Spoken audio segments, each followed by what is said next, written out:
मोदी कुछ कह रहे हैं, सुनिए। देशों में दवाएं भेजी। जब वैक्सीन्स अवेलेबल हुई तो भारत ने मेड इन इंडिया वैक्सीन्स अपने करोड़ों नागरिकों को भी और दुनिया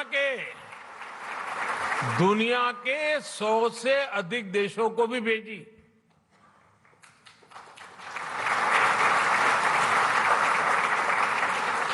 साथियों, अपनी स्वास्थ्य सेवाओं को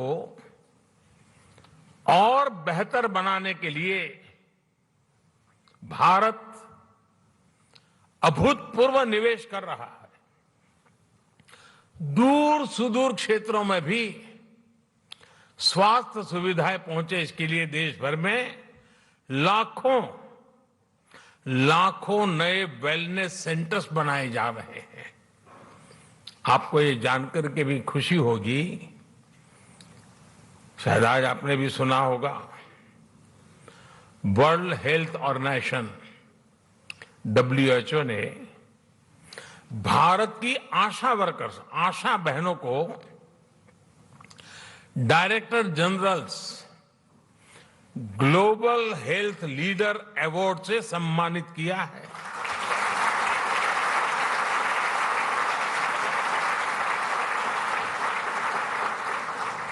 भारत की लाखों आशा बहनें मैटरनल केयर से लेकर के वैक्सीनेशन तक,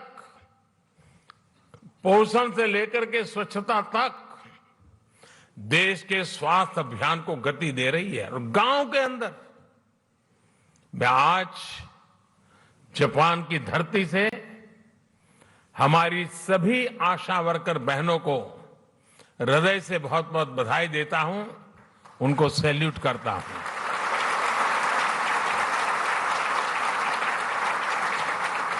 साथियों, भारत आज किस तरह वैश्विक चुनौतियों का मुकाबला करने में मदद कर रहा है, इसका एक और उदाहरण एनवायरनमेंट का भी है। आज क्लाइमेट चेंज विश्व के सामने मौजूद एक महत्वपूर्ण संकट बन गया है। हमने भारत में इस चुनौती को देखा भी और उस चुनौती से स्थायी समाधान के लिए रास्ते भी खोजने की दिशा में हम आगे बढ़े। भारत ने 2070 तक नेट जीरो के लिए कमिट किया है।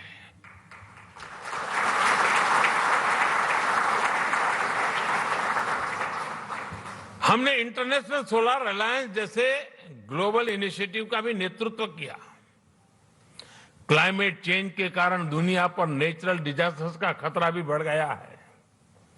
इन डिजास्टर्स के खतरों को, उनके प्रदूषण के दुष्प्रभावों को जापान के लोगों से ज्यादा बेहतर और कौन समझ सकता है।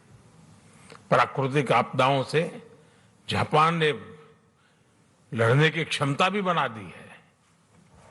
जिस तरह जापान के लोगों ने इन चुनौतियों का सामना किया है, हर समस्या से कुछ न कुछ सीखा है, उसका समाधान खोजा है और व्यवस्थाएं भी विकसित की है, व्यक्तियों का भी उस प्रकार से संस्कार किया है। यह अपने आप में सराहनीय है। इस दिशा में भी भारत ने CDRI यानी coalition for disaster resilient infrastructure में लीड ली है। साथियों, भारत आज ग्रीन फ्यूचर, ग्रीन जॉब्स के लिए, कैरियर रोडमैप के लिए भी बहुत तेजी से आगे बढ़ रहा है। भारत में इलेक्ट्रिक मोबिलिटी को व्यापक प्रोत्साहन दिया जा रहा है। ग्रीन हाइड्रोजन को हाइड्रोकार्बन का विकल्प बनाने के लिए विशेष मिशन शुरू किया गया है। बायोफ्यूल से जुड़ी रिसर्च और इंफ्रास्ट्रक्चर के निर्माण पर बहुत बड़े स्केल पर काम चल रहा है। भारत ने इस दशक के अंत तक अपनी टोटल इंस्टॉल्ड पावर कैपेसिटी का 50% नॉन फॉसिल फ्यूल से पूरा करने का संकल्प लिया है।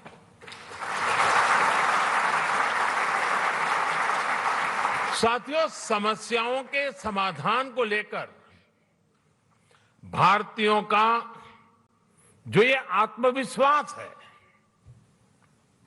ये आत्मविश्वास आज हर क्षेत्र में,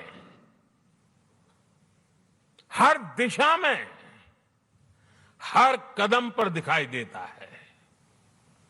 ग्लोबल सप्लाई चेन को जिस प्रकार बीते 2 सालों में नुकसान पहुंचा है, पूरी सप्लाई चेन सवालिया निशान में घिरी हुई है। आज सारी दुनिया के लिए यह अपने आप में एक बहुत बड़ा संकट बना हुआ है। भविष्य में ऐसी स्थिति से बचने के लिए हम आत्मनिर्भरता के संकल्प के साथ आगे बढ़ रहे हैं।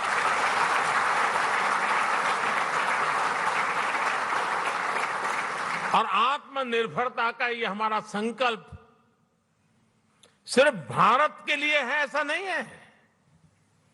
ये एक stable, trusted global supply chain के लिए भी बहुत बड़ा इन्वेस्टमेंट है। आज पूरी दुनिया को यह एहसास हो रहा है कि जिस स्पीड और स्केल पर भारत काम कर सकता है वो अभूतपूर्व है। दुनिया को आज ये भी दिख रहा है कि जिस स्केल पर भारत अपनी इंफ्रास्ट्रक्चर और इंस्टीट्यूशनल कैपेसिटी बिल्डिंग उस पर जो जोर दे रहा है। तो ये थे प्रधानमंत्री मोदी जो कि संबोधित कर रहे थे। अब सीधा चलते हैं खबरों की ओर फटाफट अंदाज में।